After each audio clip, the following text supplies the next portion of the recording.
बिस्मिल्लाहिर्रहमानिर्रहीम। अस्सलाम वालेकुम फैमिली, उम्मीद है आप सब खैरियत से होंगे। तो चलिए मेरे साथ आज हम बना रहे हैं फालसे का शरबत नए अंदाज में।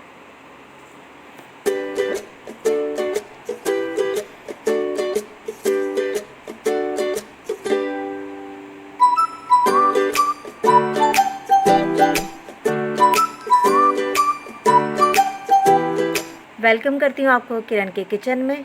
तो फालसे लिए हैं मैंने 1 किलो। इसको हम जूसर में चला लेंगे अच्छे से पानी डाल के।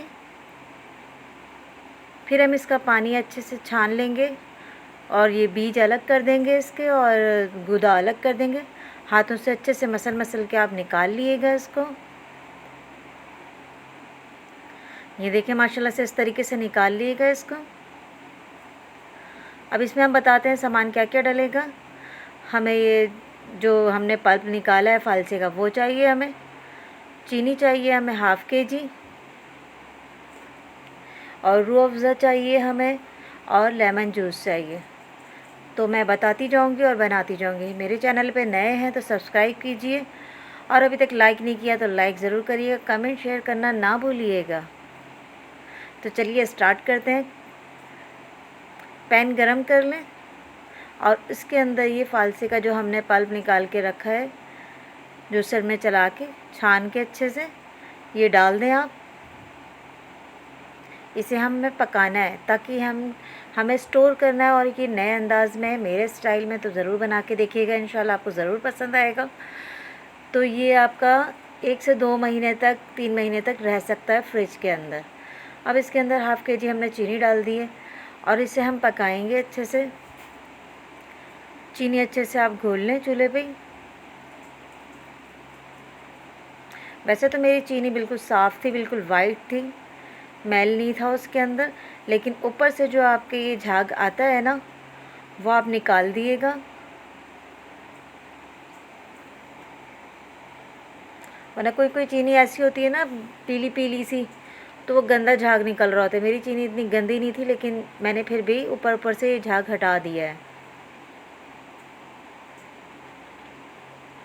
इसको अच्छे से साफ़ कर लें और इसको खूब पकाएं अच्छे से।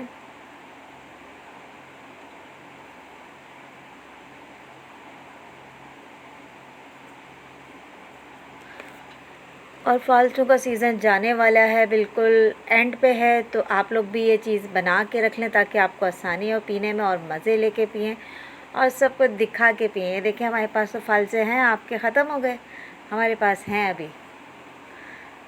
ये लेमन जूस है, 2 टेबल स्पून के बराबर मैंने इसमें डाल दिया है। थोड़ा सा खट्टा मीठा सा थोड़ा सा फ्लेवर आता है ना, और लेमन के साथ अगर आपके पास क्या नाम है सिट्रिक एसिड है तो 1 टीस्पून आप वो डाल सकते हैं। मैंने वो नहीं डाली, मैंने लेमन जूस डाल दिया उसकी जगह। ये ऑप्शनल है, जो आप डालना चाहें डाल सकते हैं। ये बस हमारा तैयार हो गया है, बस थोड़ा सा और करेंगे इसे।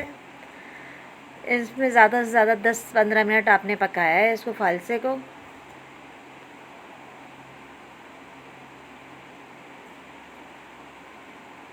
ये देखिए माशाल्लाह माशाल्लाह से ये हमारा हो गया है रेडी। इसको हम ठंडा करेंगे। जब ये बिल्कुल ठंडा हो जाएगा तो आपकी मर्ज़ी है, आप इसको छान लें या ना छानें। मैंने सोचा था पहले छानने के लिए, फिर मैंने नहीं छाना। इसमें हम रूह अफ़ज़ा डाल देंगे, लाल शरबत, और रूह अफ़ज़ा का कैवड़ा भी आता है, एसेंस जो होता है वो भी डाल सकते हैं आप। मेरे पास वो नहीं था तो मैंने रूह अफ़ज़ा डाल दिया 2 टेबल स्पून। उससे भी फ्लेवर आ जाता है, थोड़ा खुशबू आ जाती है, तो वो खुशबू देनी थी हमें। तो मैंने छाना नहीं, पहले मैंने सोचा था छान लूँ, लेकिन मैंने कहा नहीं, थोड़ा गाढ़ा गाढ़ा होगा ना अच्छा, क्योंकि इसमें हम बर्फ़ डालेंगे, पानी डालेंगे, तो वो खुद ही पतला हो जाएगा। तो फिर मैंने नहीं छाना। तो हम ग्लास में बर्फ़ डाली, पानी डाला और शरबत डाल देंगे। उम्मीद है आपको मेरी ये रेसिपी ज़रूर पसंद आई होगी, तो मुझे कमेंट्स करके ज़रूर बताइएगा और ट्राई ज़रूर करिएगा बनाने की। बहुत मज़े का बना था और बहुत मज़ा आया था। ये हमारा तैयार है फालसे का शरबत नए अंदाज में किरण के साथ। ये हम काउंटर साफ़ कर देते हैं और डिस्प्ले अच्छा सा करते हैं माशाल्लाह से। ये देखिए माशाल्लाह माशाल्लाह कितना हसीन लग रहा है। तो इसी के साथ इजाज़त चाहती हूँ आपसे। इंशाल्लाह नेक्स्ट वीडियो में नेक्स्ट व्लॉग में फिर मिलेंगे। अल्लाह हाफ़िज़।